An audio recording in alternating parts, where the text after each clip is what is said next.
혹시 여러분 어느 순간 나도 모르게 부모님이 하던 말을 똑같이 내뱉고는 깜짝 놀란 적 없으세요? 오늘 바로 그 현상에 대해 한번 깊이 들어가 보려고 합니다. 아주 재밌는 광고 캠페인에서 시작해서 우리 문화 속에 숨겨진 이야기까지 한번 파헤쳐보죠. 미국의 한 보험사 광고에 정말 기가 막힌 문구가 있어요. 바로 이건데요.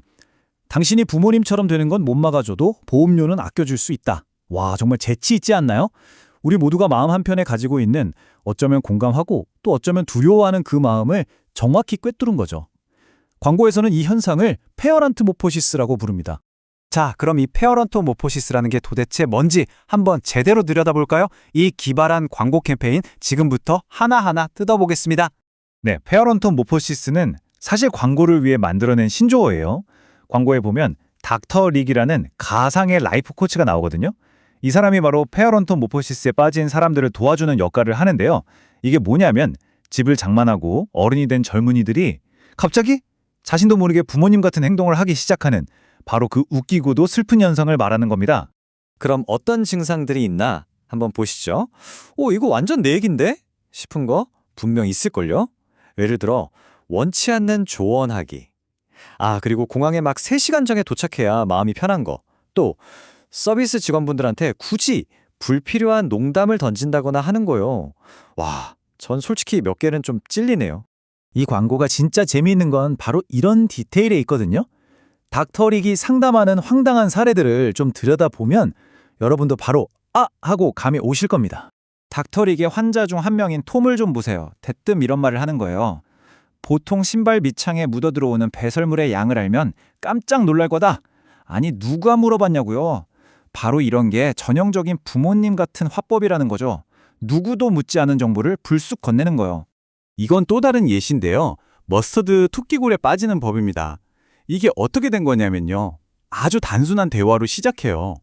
그러다 어느 날 이달에 머스터드, 클럽 같은 걸 선물 받게 되죠. 그러면서 깨닫는 거예요. 와, 세상에 이렇게 머스터드 종류가 많았나? 디종, 허니, 홀그레인. 정신 차려보면 어느새 자기도 모르게 머스터드 애호가 모임, 즉 아빠들의 세계에 발을 들여놓게 된 거죠. 이 사연은 정말 그야말로 페런터모포시스 양파라고 할 수 있겠네요. 겹겹이 쌓여 있어요. 집 살 생각도 없으면서 오픈하우스 구경 가는 거. 뭐 그럴 수 있죠. 모르는 사람한테 저 벽이 내력벽이네요? 알려주는 것도 뭐 그럴 수 있다 쳐요. 근데 질문 전체를 대문자로 쓴다? 그리고 마지막 대문자 고정, 그러니까 캡스락 끄는 법을 모른다는 거. 이건 정말 빼도 박도 못하겠네요. 자, 근데요. 지금까지는 그냥 웃고 즐겼잖아요. 여기서 이야기의 방향을 완전히 180도 틀어보려고 합니다.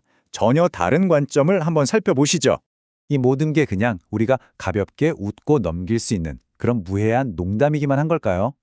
월스트리트저널의 한 기사가 바로 이 질문을 던집니다. 저널리스트 로비 셀이 쓴 글의 한 구절인데요. 이제 나는 그 광고가 가볍게 놀리는 바로 그 나이 든 사람이 되었다. 유머는 이해하지만 그 메시지에는 반대하고 싶다라고 말합니다. 광고의 유머는 인송하지만 그 속에 담긴 메시지, 즉 부모님처럼 되는 건 뭔가 이상하고 고쳐야 할 것이라는 뉘앙스에는 동의할 수 없다는 거죠. 로비쉘은 그 이유를 이렇게 설명합니다. 나이가 들면서 우리를 둘러싸고 있던 사회적인 연결고리들이 자연스럽게 하나둘씩 사라진다는 거예요.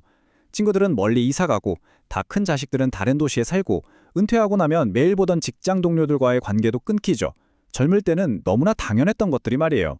그렇다면 이 웃기기만 한 광고의 이야기와 조금은 씁쓸한 현실에 대한 이야기를 어떻게 합쳐서 볼 수 있을까요? 이 두 관점을 통합해서 전체 그림을 한번 그려보겠습니다. 바로 이 낯선 이에게 말 걸기라는 행동에서 두 관점의 차이가 극명하게 드러납니다. 광고에서는 이걸 고쳐야 할 이상한 버릇처럼 묘사하잖아요. 젊음을 잃고 있다는 신호, 심지어 자식들을 당황하게 만드는 행동으로요. 하지만 로비쉘의 시각은 완전히 다릅니다. 이건 외로움을 이겨내기 위한 아주 중요한 방법이고 소외되지 않고 세상과 연결되는 방식이라는 거예요. 예상치 못한 즐거움을 가져다주는 원천이기도 하고요. 실제로 로비셀은 이런 작은 대화들을 통해서 생각지도 못한 것들을 많이 얻었다고 해요. 예를 들면 양파를 얼리면 눈물 없이 썰 수 있다는 요리 팁을 배우기도 하고 어떤 스타트업의 신제품에 대해 알게 되기도 하고요. 심지어 정치적 견해가 전혀 다른 사람과도 의외의 공통점을 발견하기도 했다는 거죠. 그녀는 이걸 일종의 성인 교육이라고 부릅니다. 그래서 그녀는 이제 남들이 어떻게 볼까 하는 걱정 같은 건 별로 신경 쓰지 않는다고 합니다. 왜냐하면 사람과 사람이 연결될 때 느끼는 그 즐거움이 다른 사람이 나를 어떻게 볼까 하는 사소한 걱정보다 훨씬 더 크다는 걸 알게 됐기 때문이죠. 자, 정리해 보겠습니다. 결국 이 광고의 유머는 나이가 드는 것에 대한 우리의 보편적인 두려움을 건드렸기 때문에 큰 공감을 얻은 겁니다. 반면에 로비 셰레글은 그 행동들 이면에 숨겨진 연결되고자 하는 인간의 근본적인 욕구를 아주 지혜롭게 짚어냈죠. 어쩌면 이 농담 속에는 두 가지의 진실이 함께 담겨 있는 건지도 모릅니다. 그래서 마지막으로 여러분께 이 질문을 던지고 싶습니다. 여러분은 지금 부모님을 닮아가고 있나요? 만약 그렇다면 그게 정말로 그렇게 나쁘기만 한 일일까요?